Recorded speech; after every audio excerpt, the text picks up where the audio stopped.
کسی پہ ججمنٹ دینا کہ یہی باتیں ان کے عمران خان صاحب کے حوالے سے بھی کی جاتی تھیں جب 96 میں انہوں نے پارٹی بنائی تھی کہ یہ کیا کر لیں گے، اور بہت ساری پارٹیز کا ہوتا، تانگا پارٹی کا جو اس میں تانا دیا جاتا ہے کہ تانگا پارٹی تانگے کے سوار ہیں، یہ بھی اس طرح کے تانے بھی ملتے رہے پاکستانی اس میں تاریخ میں، اور یہ بھی ان کو بھی دیا جا سکتا ہے کہ یہ بھی تانگا پارٹی ہے کہ، لیکن سواریاں تھوڑی سی زیادہ لگ رہی تھیں ایک کی وجہ سے، کوئی زیادہ ان کا خیال ہے تانگا پارٹی سے زیادہ کوئی بڑی کوئی ویگن آپ کو ہائر کرنی پڑے گی، لیکن آف کورس اس میں بگ نیمز ہیں، مطلب جیسے شاہد خاقان عباسی صاحب فارمر پرائم منسٹر جو مفتیٰ صاحب یا مہتاب عباسی صاحب جو ہیں، سو ان کو ایک حوالے سے سیریس لیا جائے گا،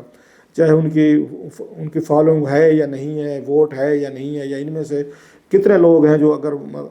الیکشن لڑیں اگر تو وہ اپنی سیٹ نکال سکیں گے، کیا شاہد خاقان عباسی صاحب کیا وہ سیٹ اپنی جیت سکیں گے، مفتاح صاحب جو ہیں یا ظفر مرزا صاحب یا اس کے مہتاب عباسی صاحب، یہ بہت بڑے بگ مطلب کوشچنز ہیں کہ لوگ یہ دیکھتے ہیں کہ کیا جو ہمارا لیڈر ہے وہ خود اپنی سیٹ نکالے گا، پھر ہی پتہ چلتا ہے ان کے عوام میں پاپولیرٹی کتنی ہے، اور سب سے بڑھ کر اس وقت یہ سوال ہے کہ کیا ایک نئی پارٹی کی ضرورت ہے، جو آلریڈی پہلے یہاں 3 بڑی پارٹیز ہیں، عمران خان صاحب ان کے اگینسٹ آئے تھے، اس نواز لیگ اور پیپلز پارٹی کے اگینسٹ، اور جس طریقے سے وہ پاپولر ایک ویو کو لے کر خان صاحب چل رہے ہیں، اور جتنا ایک یوتھ جس کا کہا بھی کہ 64% کے قریب جو ہے اس وقت پاکستان میں وہ عمران خان صاحب کے ساتھ اٹیچ ہو چکی ہے، کیا اس کو اپنی طرف لانا، مین ووٹ بینک تو نہیں کہ 60% پلس جو ہے، کیا ان کے پاس کوئی ان کا ایجنڈا ہے؟ میں نے تو کوئی تقریر میں نہیں سنا کہ یوتھ کے لیے ان کے پاس کوئی پلان ہو یا کوئی ایسا کوئی سلوگن ہو جس سے یوتھ اٹریکٹ ہو کہ ان کی طرف ہے۔ ہاں وہ ٹی وی کے لیے ایک بڑا اچھا وہ ایک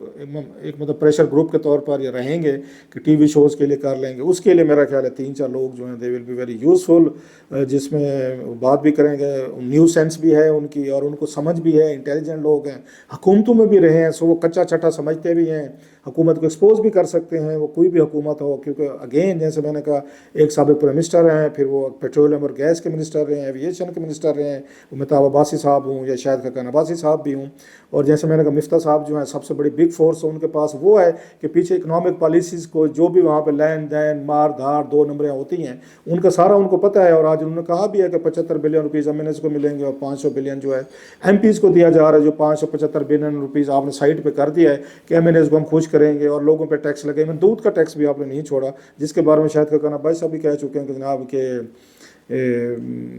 کہ اس میں 1/3 جو ہے وہ کمیشن میں جاتا ہے، مطلب 155 یا 160-70 ارب روپیہ جو ہے وہ یہ کہہ رہے ہیں کہ یہ موسٹلی ایم این ایس کی جیب میں جائے گا، وہ کمیشن کہیں گے ڈیولپمنٹ فنڈ میں سے، سب کی نہیں بات کر رہا میں تو نہیں کہہ رہا سب کی بات، شریف لوگ بھی ہیں، اچھے لوگ بھی ایم این ایس ہوتے ہیں، لیکن ادروائز یہاں پہ کمیشن بھی چلتا ہے۔ سوال یہ ہے کہ کیا ان کی تقریروں میں کوئی جان تھی، مطلب مفتیٰ صاحب بھائی مس ہے کہ وہ تقریر کرنا جان گئے ہیں، انہوں نے جو انڈیکیٹرز بتائے یا چیزیں بتائیں یا شاہد خاقان عباسی صاحب نے، مطلب یہ لگتا تھا کہ اس ملک میں کوئی اچھی چیز ہوئی نہیں ہے اور یہ ملک بس ابھی تباہی کے کنارے پہ ہے، سارے انڈیکیٹرز ہمارے ڈاؤن ہیں اور پتہ نہیں لوگ یا سانس کیسے لے رہے ہیں، زندہ کیسے رہ رہے ہیں، یہ سارے وہ، اور جو مجھے اس میں سے دلچسپ بات لگی کہ جب انہوں نے سارا بتایا کہ ان تمام عرصے میں پاکستان میں تباہی بربادی اور پتہ نہیں کیا کچھ ہو چکا ہے، کیونکہ جب تک یہ بات آپ نہیں بتا، میں آپ کو کوئی تباہی بربادی کی کہانیاں نہیں سناؤں گا، آپ بھی اٹینٹیو نہیں ہوں گے، میری بات نہیں سنیں گے، انسان ڈرتا ہے نا تھوڑا کو ڈرایا جائے، مطلب یہ بڑا ضروری ہوتا ہے، فیئر جو ہے نا یہ بڑا لوگوں کو دلوں میں ڈالنا ضروری ہوتا ہے کہ ان کو خوف زدہ کریں، ڈرائیں اور پھر بتائیں میں ہوں، میں ٹارزن ہوں، میں ہرکولیز ہوں جو آپ کو، یا میں ایک مسیح ہوں، میں ہیرو ہوں جو آپ کو ان تمام مشکلات میں سے نکالے گا، پہلے ڈرائیں پھر بتائیں کہ میں آپ کو نکال سکتا ہوں اگر آپ یہ میرے پیچھے لگ جائیں، یہ لیڈرشپ کا یا دنیا بھر میں سیاستدانوں کا یہ طریقہ کار ہوتا ہے۔ جو مجھے انٹرسٹنگ چیز لگی، جیسے میں نے کہا کم از کم 4 لوگ تو حکومت میں تھے جو اسٹیج میں بیٹھے، شاہد خاقان عباسی صاحب تھے، مفتیٰ صاحب تھے، اور مہتاب عباسی صاحب وزیر اعلیٰ رہے ہیں، وہ کے پی کے بھی رہے ہیں، فیڈرل وزیر بھی رہے ہیں، پھر ظفر مرزا صاحب عمران خان صاحب کی کیبنٹ میں رہے، اس پہ انہوں نے تنقید کی کہ ان کے دور میں کوئی پالیسی نہیں تھی، کوئی گورننس اگر نہیں تھی، کچھ بھی نہیں تھا، ان کو ہٹایا گیا تھا میرا خیال ہے۔ اب سوال یہ ہے کہ ان 4 نے اپنے کسی ادوار کا ذکر ہی نہیں کیا، لگتا ہے وہ اس ملک میں کبھی پاور میں رہے نہیں ہیں، نہ مفتیٰ صاحب رہے ہیں، نہ شاہد خاقان عباسی صاحب رہے ہیں، نہ مہتاب صاحب اور نہ آپ ظفر مرزا صاحب، کہ وہ دور انہوں نے ڈیلیٹ کر دیا سیدھے کا سیدھے کہ جب ہم پرائم منسٹر تھے ہم نے کیا کیا، مطلب میں یہ توقع کرتا تھا کہ شاہد خاقان عباسی صاحب بتائیں گے کہ جب 1.5 سال میں وزیر اعظم رہا میں نے کیا کیا، مفتیٰ اسماعیل صاحب بتائیں کہ جب میں وزیر خزانہ تھا میں نے کیا کیا، ظفر مرزا صاحب، مہتاب عباسی صاحب، سب نے تنقید تو کی ہے جو بنتی بھی تھی، ٹھیک ہے، فیئر تنقید تھی کیونکہ دے آر دا انسائڈرز، وہ اندر بیٹھے ہوئے تھے، لیکن کسی نے یہ نہیں بتایا کہ جب ہم تھے تو ہم نے کیا اچھے کام کیے، تو لہٰذا آپ ہم پہ ٹرسٹ کریں۔ دیٹ واز مسنگ پارٹ، وہ لگتا ہے وہ تو کبھی حکومتوں میں رہے نہیں ہیں، کبھی تو پاور میں رہے نہیں ہیں، کبھی انہوں نے عہدے لیے نہیں ہیں، کبھی انہوں نے فیصلے کیے نہیں، لہٰذا ان پہ تو کوئی برڈن نہیں ہے۔ بھائی they were partners in crimes. اگر کرائمز ہوئے ہیں تو you are partners in it. مطلب وزیر خزانہ وزیر اعظم سے اہم بندہ کون ہو سکتا ہے؟ شاید حقان عباس اور مفتاح صاحب تھے.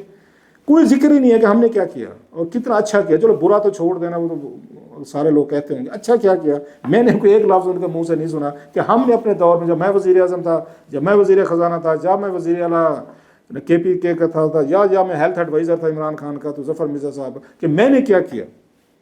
ایک لفظ بھی نہیں ہے. اگر میں غلط نہیں کر رہا, اور دوست وہاں موجود ہوں گے وہ بتا سکتے ہیں. سو کہنے کا مطلب یہ ہے کہ باقی تنقیدیں تو اپنی جگہ پہ ہیں. دوسرا, کہیں سے کوئی نام ہی نہیں لیا انہوں نے کہ اس ملک کو خراب کس نے کیا.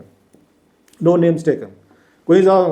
آصف زرداری صاحب کا نام نہیں ہے, کہیں بلاول بھٹو کا نہیں ہے, کہیں پہ نواز شریف کا نہیں ہے, کہیں عمران خان کا نہیں ہے, کہاں پہ کوئی شہباز شریف, مریم صاحب, کسی کا ذکر بھی نہیں. وہ لوگ فلانے لوگ, اشارے کنوں میں نہیں ہوتا, اشارے کنوں میں گفتگو ہو رہی تھی. مطلب ایک تو یہ کہا جا سکتا ہے کہ وہ بڑے ڈیسنٹ لوگ ہیں, وہ کسی کے نام نہیں لینا چاہتے, کسی کو برا بھلا نہیں کہنا چاہتے. تو پاکستانی عوام تو اس کے بغیر کسی کو نہیں سنتی. ڈیسنٹ لوگ تو ان کو نہیں چاہیے اس عوام کو. وہ تو ابیوزو آدمی چاہیے, وہ دھمکی دینے والا چاہیے, تھریٹ دینے والا چاہیے, جو دوسرے لفظوں میں وہ اگر مخالف کا منہ توڑ دے اور اس کو ایسی گالی دے اور ایسی بات کرے کہ کئی دنوں تک منہ سلاتا رہے اس پہ. اس سے کم تو آپ کو فالوور نہیں تیار ہوتا سر. اب تو ایک مطلب پیس سیٹ ہو گئی ہے نا, کہ آپ جو جتنی بڑی گالی دے گا اتنا بڑا لیڈر بن کے سامنے آئے گا, جو جتنی بڑی تھریٹ کرے گا. اگر آپ کے پاس یہ چیزیں نہیں ہیں, آپ کا خیال ہے آپ لحاظ رکھنا چاہتے ہیں نواز شریف صاحب کا, مریم صاحبہ کا, کیونکہ پارٹنرز ہیں, پھر تو آپ کی پارٹی کو کوئی سیریس نہیں لے گا. یہاں پہ تو اسی طرح دیکھ لیں, مطلب کسی بھی آپ لیڈر کی تقریر سن لیں, تقریریں ڈیسنٹ تھی ہیں سے, مطلب ڈیسنٹ طریقے سے بات کی, اس میں کوئی شک نہیں ہے. وہ نظر ڈیسنسی نظر بھی آ رہی تھی, لیکن یہ عوام پھر جو ہے نا اس کو وہ سننے کو تیار نہیں ہے. سو بعد نے یہ بھی کہا جی ہم کو اسٹیبلشمنٹ کی پارٹی نہیں ہو, نہ ہمیں کوئی اسٹیبلشمنٹ جتوائے, نہ یہ چیزیں کرے. بہرحال میں کوئی اس پہ ابھی کوئی ججمنٹ نہیں دے رہا. اینی وے وہی والی بات کہ جب آگے بڑھیں گے پتہ چلے گا. یہ ضرور ہوا ہے کہ انہیں اپنے دور کا کچھ نہ کچھ ہمیں بتانا چاہیے تھا کہ جب وہ تھے اور ان کی ناراضگی کی وجہ کیا بنی. اگر آج بھی وہ مطلب نواز شریف صاحب جو ہیں, یا آج بھی مفتاح صاحب اگر وزیر خزانہ ہوتے تو کیا یہ پارٹی بنتی؟ کیا یہ شاید خقان عباس صاحب ناراض ہوتے؟ میرا نہیں خیال ہے. یہ ساری پرسنل ریزنز ہوتی ہیں ہمیشہ سے, جس کو بڑے کینوس پہ پھیلا دیا جاتا ہے کہ آپ عوام اور آپ ہم لوگوں کے لیے ہم یہ کریں گے. اب یہ مطلب ہے کلک کرتی ہے پارٹی, نہیں کرتی, بہت سارے کوشچنز ہیں, اس پہ بات کرتے رہیں گے. میں اب ذرا تھوڑی سی بات کرنا چاہتا ہوں اس پہ عمران خان صاحب کے جلسے پہ. جیسے میں نے کہا کہ یہ بڑے عرصے سے یہ کوشش تھی اور عمران خان صاحب کا دباؤ تھا, اور کئی دفعہ مریم وٹو صاحبہ نے بھی اس پہ اپنے ٹویٹس کیے, جو ان کی بہن سسٹر ہیں, کہ لوگ باہر کیوں نہیں نکلتے. خان صاحب کا یہ تھا کہ جب تک لوگ باہر نہیں نکلیں گے, عدالتیں ہم نے دیکھ لی, پارلیمنٹ دیکھ لی, مذاکرات کر کے دیکھ لیا, میڈیا دیکھ لیا, سوشل میڈیا دیکھ لیا, کانگریس میں وہ مطلب وہ آ گئیں, ایک قراردادیں آ گئی, اس کے باوجود ابھی تک مجھے جیل سے رہائی نہیں مل رہی. سو ان کے ذہن میں جو اب تھا کہ جس طرح کا پیس ہم نے بنایا, جب تک جلسہ نہیں ہوگا اور ان کا امیجز, ان کا فوٹیج, ان کے کلپ پوری دنیا میں نہیں جائیں گے تو اسٹیبلشمنٹ دباؤ میں نہیں آئے گی, اور پوری دنیا کو احساس ہوگا کہ وہ بے شک جیل میں بیٹھا ہے Khan, still he is the most popular leader, اور آپ کو ہم سے بات کرنی پڑے گی. سو وہ جو عوامی دباؤ تھا جو خان صاحب کے ذہن میں 2011 کا جلسہ ہوا تھا, جس کے بعد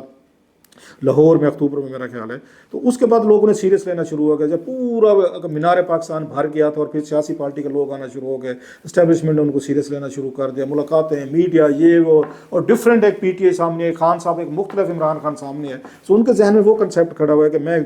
جتنا بڑا جلسہ کروں گا اتنی بڑی میں اپنا ایک پولیٹیکل میلیج ملے گا, یا بارگیننگ میری بہتر ہو سکتی ہے. سو خان صاحب مسلسل اس بات پہ کنونس ہے کہ لوگ باہر نکلیں. پارٹی وہ کہتے ڈرے ہوئے ہیں, جس کے پارٹی کے اندر بھی بہت ساری آپ کو لڑائیاں ہوئی ہیں, ایک دوسرے پہ الزامات لگے, غداری کے, بکنے کے, ایجنسیوں کے, فلانا اس کا ٹاؤٹ ہے, وہ اس کے کہنے پہ چل رہا ہے, وہ تو اپنی جگہ پہ تھا. لیکن سوال وہ یہ کہ لوگ نہیں ہیں, اگر انہوں نے اجازت نہیں بھی دی اگر اس محرم کی وجہ سے, یا اخوان وہ کہتے ترنول صاحب اخوان بڑے ہیں, لڑائی ہو جائے گی, جھگڑے ہو جائیں گے, جو بھی ہیں. دوسری سائڈ وہ زیادہ ڈیپینڈ کر رہے تھے کہ جناب کہ اس پہ یہ تو لیم خیر ایکسکیوزز ہوتے ہیں. دوسرا ان کا یہ تھا کہ یہ علی امین گنڈا پور صاحب جو ہیں, یا یہاں کے پی کے سے بہت بڑا جلوس آئے گا, لوگ آئیں گے, موسٹلی پاور جو ہے وہ کے پی کے سے لے کر آتے ہیں. یہ جب بھی انہوں نے اسلام آباد میں جلسہ کرنا ہو تو زیادہ ہوا کہ وہیں سے لوگ آتے ہیں. آپ کی دفعہ وہی توقع تھی کہ پنجاب سے تو کوئی لیڈرشپ ہی پنجاب میں نہیں بچ گیا, اکثر جیل میں ہیں, باقی ہیں تو سامنے آپ کو نظر نہیں آتے. سو یہ وہ ریزن تھے جس کی وجہ سے میرا خیال ہے خان صاحب اور ان کی پارٹی ڈس اپوائنٹ ہوئے ہوں گے بڑی حد میں کہ وہ جو اس پہ جلسہ کرنا چاہ رہے تھے، بگ شو کرنا چاہ رہے تھے، وہ بگ شو آج ان کا ہو نہیں سکا. خان صاحب might be very disappointing, اور اتنی جو ایفرٹس کی جا رہی تھی اور پارٹی لیڈرشپ نے جس جلسے کو کینسل کیا، اب اس کے پیچھے ان کو کہ وائز کام کیا ہے، صحیح کام کیا ہے، یا وہ تو وہی کہیں گے کہ وہ ڈر گئے ہیں، انہوں نے رزسٹ نہیں کیا. بہرحال وہی والی بات، پارٹی اس